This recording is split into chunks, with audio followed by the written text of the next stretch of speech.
নমস্কার বন্ধুরা, কেমন আছেন সবাই? সোফিয়ার সাতকাহনে আপনাদের সবাইকে স্বাগত জানাই। বন্ধুরা, 1431 সনের আজ শুভ নববর্ষ, বছর শুরু হলো। এই নতুন বছর আমার সমস্ত প্রিয়জন যারা রয়েছেন তাদের সবাইকে অনেক অনেক শুভেচ্ছা, ছোটদেরকে প্রচুর ভালোবাসা এবং বড়দেরকে আমার প্রণাম জানিয়ে আজকের ভিডিও স্টার্ট করব। তা এই শুভ দিনটা আজ আপনারা নিশ্চয়ই খুব আনন্দে কাটাচ্ছেন এবং শুধু আজকের দিন নয়, পুরো বছর জুড়ে আপনাদের খুব ভালো কাটুক, ঈশ্বরের কাছে এটাই প্রার্থনা। যাই হোক, আগের ভিডিওটা আপনাদের খুব ভালো লেগেছে, আপনারা বিভিন্ন রকম কমেন্টও পেয়েছি এবং আরাধনা ব্যানার্জি ওনার নাম, উনিও খুব খুশি হয়েছেন। আর উনি কিন্তু আরেকটা ওরকম ছোট্ট আরও একটা না দুটো ঘটনা শেয়ার করেছেন, সেগুলো ভীষণ ভালো, গা ছমছমে, সেগুলোও আপনাদের শোনাবো। টুকটাক যা ঘটনা যেমন পাচ্ছি সেগুলো শোনাবো। আর আজকে যার ঘটনা নিয়ে বসেছি বলবার জন্য, তার নাম হচ্ছে পৃথা ঘোষ। পৃথার অলরেডি অনেক ঘটনা আপনাদের শুনিয়েছি, যেমন সেই কুকুর নিয়ে ঘটনাটা আশা করছি আপনাদের মনে পড়ছে। তাই এরকম আজকের যে ঘটনাটা খুব মারাত্মক একটা ঘটনা পৃথা পাঠিয়েছে, এবং এই ঘটনাটি মানে একটা ভয়ঙ্কর একটা রেল দুর্ঘটনার ঘটনা। তাহলে চলুন শুরু করে দিই আর সময় নষ্ট না করে। পৃথার বাবা আগে থাকতেন হচ্ছে, ও যদিও বাপি বলে, ওর বাবাকে বাপি বলে সম্বোধন করেছে, তো ওর বাবা, ওনারা থাকতেন কিন্তু আগে পাটনাতে।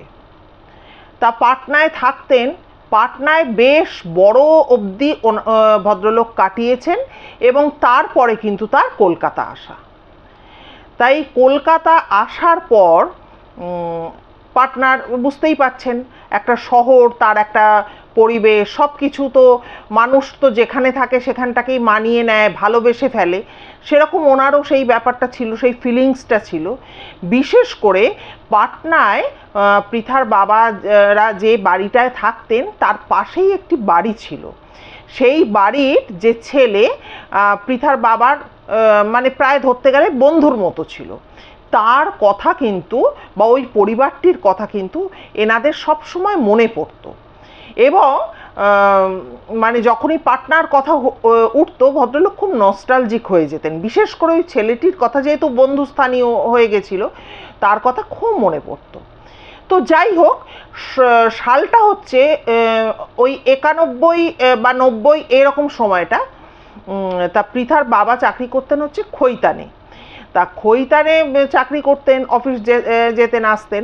এবারে একদিন কি হয়েছে, ওই খৈতানের নিচে না ভালো ভালো খাবারের দোকান ছিল। আর ভদ্রলোক উনিও না বাইরের খাবার টাবার, এই ধরনের খাবার খেতে খুব ভালোবাসতেন। তো ওই একটা দোকান ছিল বাধা ধরা, যে দোকান থেকে ওই দাদাভাই আর কি খাবার খেতেন। তা একদিন ওইখানে খাবার মানে কিনতে গেছেন, গিয়ে নিয়ে একটি ছেলের দিকে ওনার নজর যায় এবং অবাক হয়ে উনি ছেলেটিকে দেখতে থাকেন এবং ভাবতে থাকেন ছেলেটিকে কোথাও যেন দেখেছি। আর ওই ছেলেটিও কিন্তু অবাক হয়ে ওই পৃথার বাবার দিকে তাকিয়ে থাকে। তখন এবার হঠাৎ করে ওই ছেলেটি কিন্তু চিনতে পারে, এগিয়ে আসে। তা এগিয়ে এসে বলে, আচ্ছা আপনার নাম অমুক না? তখন উনি বলছেন যে হ্যাঁ। তখন এবার কথাবার্তায় পরিচয় বেরিয়ে যায়, সেই পার্টনার, সেই তাদের পাশের বাড়ি, সেই প্রতিবেশীর সেই ছেলেটি কিন্তু দেখা হলো আর কি। ওনার নাম ছিল হচ্ছে রাম সহায়, ঠিক আছে? তাই পৃথা রাম সহায় আঙ্কেল বলেছে। তা ওই রাম সহায় বাবুকে নিয়ে পৃথার বাবা দেখিয়েছে যে এই তো আমি খৈতানে, এই তো চাকরি করি, এই তো আমার অফিস। তারপরে বিভিন্ন রকম গল্প, ছোটবেলাকার গল্প, বিভিন্ন রকম যেরকম হয় বহু বছর বাদে। আর সব থেকে বড় কথা, যদি প্রিয়জনটিকে খুঁজে পাওয়া যায়। আর তখন তো মনে করুন এত মোবাইলের রমরমা ছিল না। হ্যাঁ, এখন যেমন আমরা কিন্তু আমাদের হারিয়ে যাওয়া মানুষদেরও অনেক সময় ফিরে পাচ্ছি এই মানে মোবাইলের মাধ্যমে, কিন্তু তখন তো আর এসব ছিল না। তা যাই হোক, ওনারা দুজনেই মানে পরস্পর খুব খুশি হয়ে উঠেছেন এবং বিভিন্ন ধরনের গল্প করতে করতে তখন উনি বলেছেন যে ভাই তুমি একদিন আমার বাড়িতে এসো, আমার বাড়িতে সবাই রয়েছে, আলাপ টালাপ হবে, গল্প গাছা হবে, তুমি একদিন অতি অবশ্যই আমার বাড়িতে এসো। এবারে সেই রামসহায় বলে যিনি ভদ্রলোক, উনি কিন্তু পৃথাদের বাড়িতেও এসেছিল। তো পৃথা বলেছে সেই সময় পৃথা কোনো কারণবশত বাড়িতে ছিল না, ও মানে দেখেনি, কিন্তু ওই ভদ্রলোক কিন্তু পৃথাদের বাড়িতেও এসেছিলেন এবং উনি কিন্তু কলকাতার একটি প্রাইভেট কোম্পানিতে উনি তখন জব করছিলেন। তা উনি ওর বাবাকে, মানে পৃথার বাবাকে এই ঘটনাটা বলেছিলেন এবং ঘটনাটা আপনারা শুনুন। আমি এতটা আমার মানে হাড় হিম হয়ে গেছে যে দেখুন, আমি আমার অভিজ্ঞতা একটু প্রসঙ্গ থেকে সরে গিয়ে বলছি, আমার অভিজ্ঞতায় আমি কিন্তু সব ঘটনাগুলো, আমার জীবনে যে ঘটনাগুলো ঘটেছে সেগুলো কিন্তু আমি আপনাদের সাথে এখনো শেয়ার করিনি সেভাবে। আমি অন্য একটা গ্রুপে ছিলাম, একটা কেন অনেকগুলো গ্রুপেই ছিলাম একটা সময়, তা সেখানে শেয়ার করেছিলাম। তা ভেবেছিলাম যে গ্রুপগুলো যখন আমি বেরিয়ে এসেছি, কারণ আমি টাইম করতে পারছি না, আমি বেরিয়ে এসেছি, কিন্তু সেখানে তো গল্পটা অলরেডি বলে ফেলেছি বা ঘটনাটা বলে গল্প তো নয়, সত্যি আমার জীবনের ঘটনা আমি বলে ফেলেছি। তা এখন দেখলাম যে গ্রুপটায় বলেছি সেই গ্রুপটা উঠে গেছে বলে আমি এইবার ভেবেছি আস্তে আস্তে আপনাদের ঘটনাগুলো শোনাবো। মানে আপনারা ভাবতে পারবেন না, একটা মানুষ দুহাত দূরের মানুষকে যেভাবে দেখে, আমাদের শুধু আমি নয়, আমার অনেকের সাথে যাদের সাথে আমি দেখেছি সেভাবেই দেখেছি এবং আমার সাথে থাকাকালীন তারাও সেটা দেখে কিন্তু প্রচণ্ড ভয় পেয়েছে। তা এই বলছি যে এক্ষেত্রেও কিন্তু ব্যাপারটা সেই রকম ঘটেছে, কাজেই ভীষণ স্পেশাল ঘটনাটা আমার কাছে মনে হয়েছে। তা চলুন ঘটনাটা ঢুকি এবার। তো ওই বললাম যে রামসহায় আঙ্কেলের কাছ থেকে পৃথার বাবা এই ঘটনাটি শুনেছিলেন। তা একবার ওই রামসহায় আঙ্কেল ওই ট্রেনে চেপে যাচ্ছিলেন হচ্ছে একটি বিশেষ কোনো জায়গায়। এটা কিন্তু ওই পাটনার ওদিকের কথাই বলছি, বিহারের জায়গাটা বিহার। এবারে বিহারে দুটো জায়গা আছে, একটা হচ্ছে মানসি আর আরেকটা হচ্ছে সাহারসা। মানসি আর সাহারসা দিয়ে ওই ট্রেনটা যাবে এবং একটা ব্রিজ পার হবে, যেটা হচ্ছে বাগমতী নদীর ওপরে ওই ব্রিজটা রয়েছে, সেই ব্রিজটা পার হয়ে যাবে আর কি ট্রেনটা। তো ওই রামসহায় বাবু উনি ওই ট্রেনে কিন্তু সফর করছেন তখন। আর খুব যদি ভুল না করে থাকি, ওটা ঘটনাটা হচ্ছে ওই ৮০-৮১ দিকে, হ্যাঁ ৮০-৮১ সালের ঘটনা বলছি। তো ওই ট্রেনে তো উনি মানে যথারীতি সফর করছেন। তো যখন ওই ব্রিজটা, বাগমতী নদীর ওপরের যে ব্রিজটা, সেই ব্রিজটার আগের স্টেশন যখন এসছে, তখন ওই স্টেশনে হঠাৎ করে রামসহায় বাবুর নজরে পড়ে যে ওই স্টেশনের একটি বেঞ্চে একজন ভদ্রলোক বসে আছেন, যাকে কিন্তু উনি কাকা বলতেন বা চাচা, হিন্দিতে হ্যাঁ কাকা বলতেন, উনি বসে আছেন। তো ওই ভদ্রলোক যখন রামসহায় বাবুকে দেখতে পান, তখন উনি বলেন যে আরে নেবে এসো, হ্যাঁ নেবে এসো। তখন এবার রামসহায় বাবু তো চুপ করে বসে আছেন, বলে কি করে নামবো কাকা, ট্রেন তো বেরিয়ে যাবে। তখন বলছে আরে বেরিয়ে যাবে, পরের ট্রেনে যাবে, এসো আমরা গল্প করি, অনেক দিন বাদে দেখা হলো, আর এসো না একটুখানি গল্প করি, একটু বসি, তারপরে তুমি যাবে। তখন বলছে যে না কাকা, আমি নামতে পারবো না, কারণ আমি তো একটা কাজে যাচ্ছি। আর উনি কিন্তু ওই ব্রিজটাকে ক্রস করে তারপরে কোনো স্টেশনে যাবেন আর কি, নামবেন। তখন উনি তখন বলছেন যে এক কাজ করুন, আপনিই বরং উঠে আসুন। তখন বলছে আরে আমি উঠবো না, আমার কথা তুমি নাও, তুমি শোনো, তুমি নেবে এসো, হ্যাঁ একটুক্ষণ এখানে বসি, একটু গল্প টল্প করি, তারপর যাবে। আরে ট্রেন কি পালিয়ে যাচ্ছে, এরপরেও তো ট্রেন আছে, সেই ট্রেনে যাবে।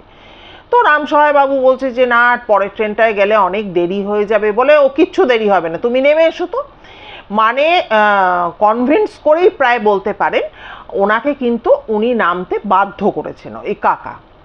এবার নেমে এসে ওখানে তো কাকার পাশে উনি বসেছেন। এবার ট্রেন তো যথারীতি চলে গেল।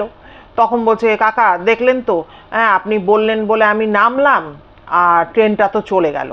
অ্যাকচুয়ালি তখনকার মানুষদের মধ্যে অত ব্যস্ততা ছিল না, হ্যাঁ কর্মব্যস্ততাও হয়তো অতটা ছিল না, এবং কেউ কাউকে যদি কিছু অনুরোধ করতো বা রিকোয়েস্ট করতো বড়রা, তখন কিন্তু সেটা কিন্তু আপ্রাণ মানুষ চেষ্টা করতো সেটা মানতে। যেটা তো এখন আর মানে এখন তো সবাই মানে সময় যেন আমাদের কাছে কম পড়ে যাচ্ছে, সবাই ছুটছি আমরা। তো যাই হোক, উনি তো নেমে পড়েছেন। এবার উনি তখন বলছেন, হ্যাঁ এবার তো আমরা বেশ একটু জমিয়ে গল্প করব, কাকা তখন বলছে আর কি, কিন্তু দাঁড়াও আমরা খেতে খেতে গল্প করব। এবার রামসহায় বাবু কিন্তু জানতেন যে উনি অসম্ভব খেতে ভালোবাসেন। আচ্ছা, যেদিনকার কথাটা বলছি মন দিয়ে শুনে নিন। আমি তখন তো ইয়ারটা বলেছি আপনাদের। এই ঘটনাটা ঘটেছিল 6 জুন 1981। তো যাই হোক, এবার উনি তখন বললেন যে, আর বললাম তো উনি জানতেন যেহেতু রামসহায় বাবু যে কাকা খেতে খুব ভালোবাসে। বললো, তুমি এখানে বসো, আমি সামোসা নিয়ে আসছি। সামোসা মানে বুঝতেই পেরেছেন, সিঙ্গারা। সামোসা নিয়ে আসছি। তখন রামসহায় বাবু বলছে, এখানে তো কোনো খাবারের দোকান টোকান কিছু নেই। বললো, আছে, এই স্টেশন থেকে বেরিয়েই আছে, ভালো সামোসা ভাজে, আমি একদম গরম গরম ভাজিয়ে নিয়ে আসছি। তখন বলছে, তাহলে আপনার সাথে চলুন, আমিও যাই, নেবেই যখন পড়েছি। বললো, না তোমাকে যেতে হবে, তুমি এখানে বসো, তুমি রেস্ট করো, আমি গিয়ে গরম গরম সামোসা ভাজিয়ে নিয়ে আসছি, তারপর গল্প করব। তো উনি তো এই বলে তো চলে গেছেন। এবারে উনি বসে আছেন। এবারে বসে থাকতে থাকতে মিনিট 20-25 এরকম টাইম এগোচ্ছে। এবার উনি ভাবছেন যে না, সামোসা গড়ে ভালো করে ভাজিয়ে নিয়ে আসতে গেলে একটা তো টাইম লাগবে, ওই জন্যই দেরি হচ্ছে। এই করতে করতে সময়টা প্রায় আধ ঘন্টা 45 মিনিট মতো গেছে। যাওয়ার পর এবার উনি শুনতে পাচ্ছেন যে বাগমতী ব্রিজ, বাগমতী নদীর ওপর যে ব্রিজটা 800 যাত্রী নিয়ে ভেঙে পড়েছে। কি মারাত্মক ব্যাপার বলুন তো, 800 যাত্রী, 800 পিপলকে নিয়ে ওই ব্রিজটা ভেঙে পড়েছে।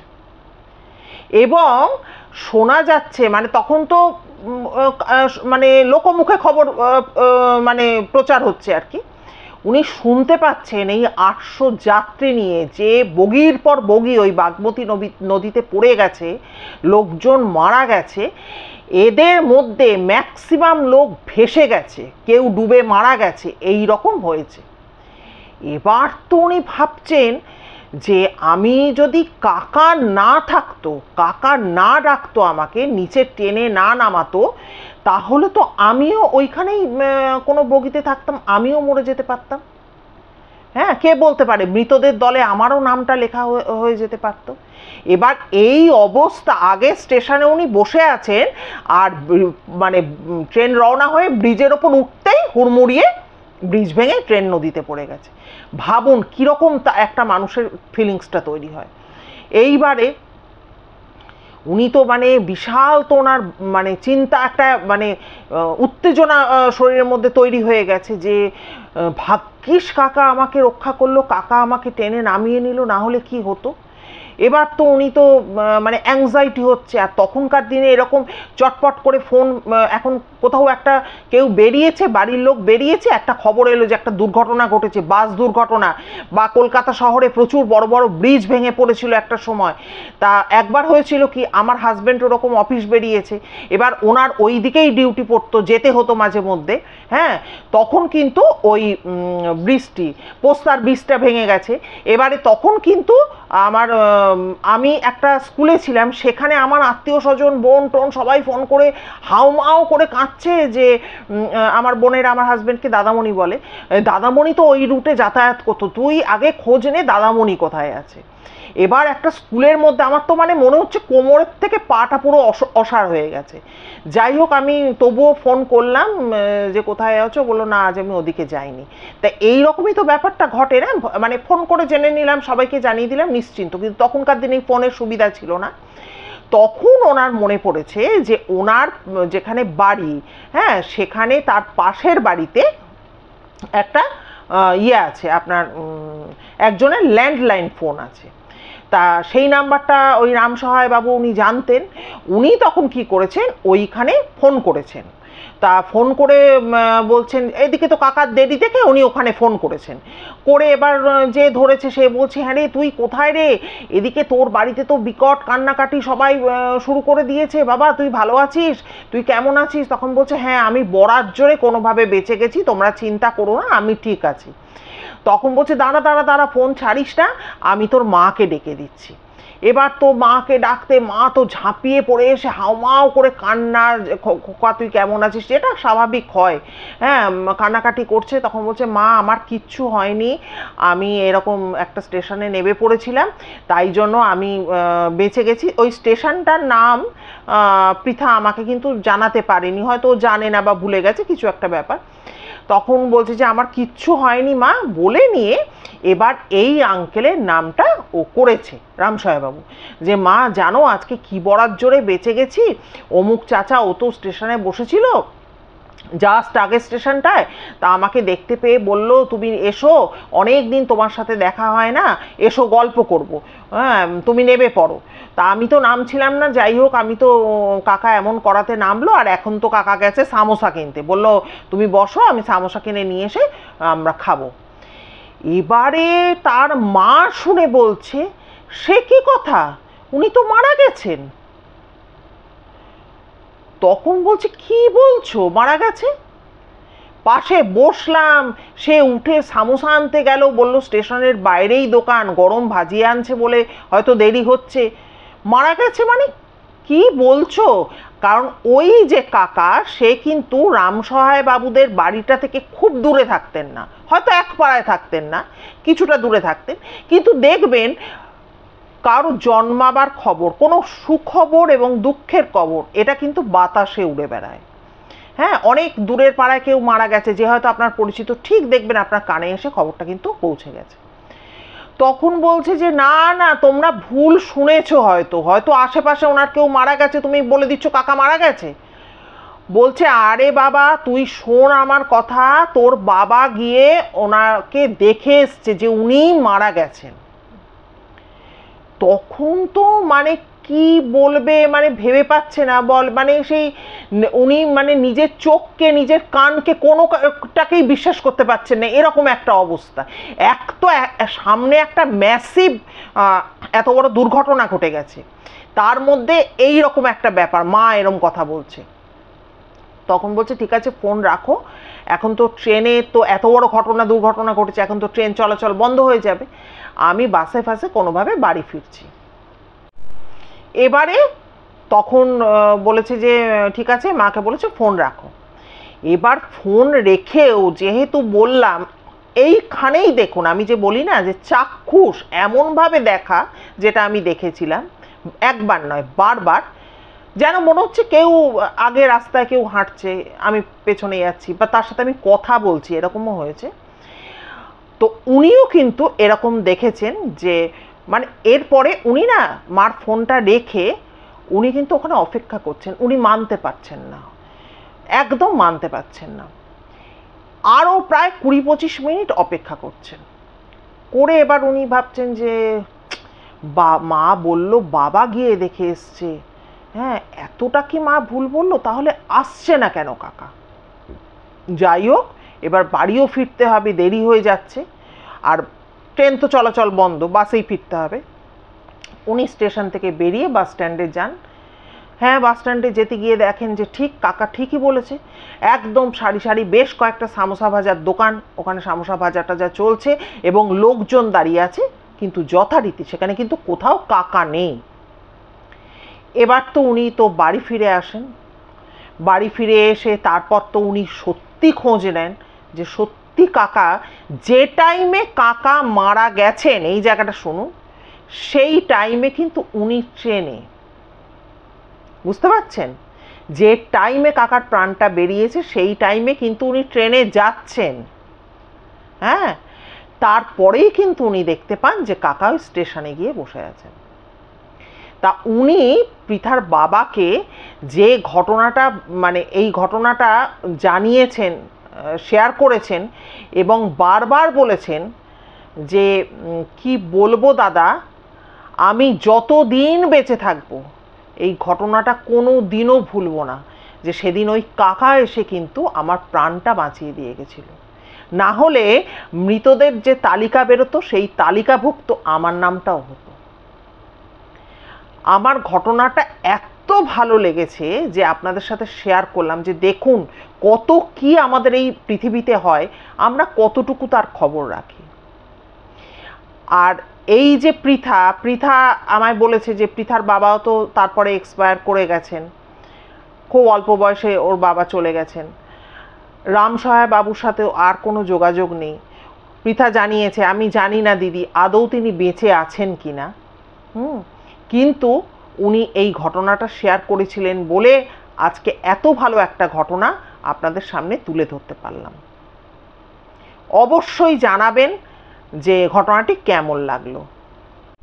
আজকে নববর্ষ, হ্যাঁ, সকল বাঙালি আমরা মেতে উঠেছি। তাই যদিও আমি মেতে উঠিনি, আমি যতটুকু যা পুরনো শাড়ি পরে আপনাদের সামনে বসেছি, ভাবলাম যে ঠিক আছে ভিডিওটা করে পোস্ট করি।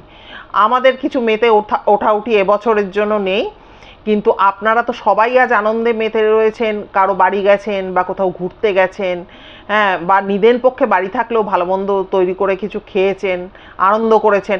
আমরাও কিন্তু খাওয়াটা আমরা ঠিকঠাক রেখেছি, হ্যাঁ, আমরাও খুব ভালো মন্দ আজ করে করে খেয়েছি, এটাই করেছি আমরা। তো যাই হোক, তাই জন্য আজকে ভিডিওটা ছোট্টর ওপরই রাখলাম। আর অবশ্যই কিন্তু বন্ধুরা কমেন্ট করে জানাবেন যে আপনাদের কেমন লেগেছে, তাহলে পৃথাও খুব খুশি হবে। আর ওর কাছে যদি কোনো ফার্দার ঘটনা আসে অবশ্যই আমার সাথে শেয়ার করবে, আর আমারও খুব ভালো লাগবে। আর আরেকটা কথা, আপনাদের আগের দিনও বলেছি, আজও বলছি, আপনাদের কাছে কারো মুখ থেকে শোনা বা আপনাদের জীবনে ঘটা কোনো যদি ঘটনা থাকে তাহলে অবশ্যই কিন্তু আমার সাথে শেয়ার করতে পারেন। কারণ ওই যে আগের দিন বলেছি যেটা, যে সবাই তো ক্যামেরা ফ্রি হয় না, সবাই এইভাবে এসে বলতে পারে না। আপনারা যদি আমায় বিশ্বাস করেন তাহলে আপনাদের নাম ধাম দিয়ে অবশ্যই বলবো, কারণ প্রতিনিয়ত কেউ না কেউ তো ঘটনা পাঠাচ্ছেন। তাদেরটা যেভাবে বলছি আপনাদেরটাও বলতে পারবো আশা রাখি। যদি সেই বিশ্বাসটা আপনারা রাখেন আমার সাথে অতি অবশ্যই কিন্তু শেয়ার করতে পারেন। আর কি বলবো, সবাই খুব খুব ভালো থাকবেন। পুরনো বন্ধুদের কাছে এবং নতুন বন্ধুদের কাছে একটাই বলা, মানে প্রতিদিন যেটা বলি, হ্যাঁ, একটা অনুরোধ করি, সেটা হচ্ছে দয়া করে কিন্তু আপনাদের ফ্রেন্ডস ফ্যামিলির সাথে যদি ভিডিও ভালো লেগে থাকে একটু ছড়িয়ে দেবেন, আমাদের চ্যানেলটা তাহলে আরেকটু গতি পাবে, এই আর কি। তাহলে সবাই ভালো থাকবেন, সুস্থ থাকবেন, দেখা হচ্ছে তাহলে পরবর্তী ভিডিওতে। নমস্কার।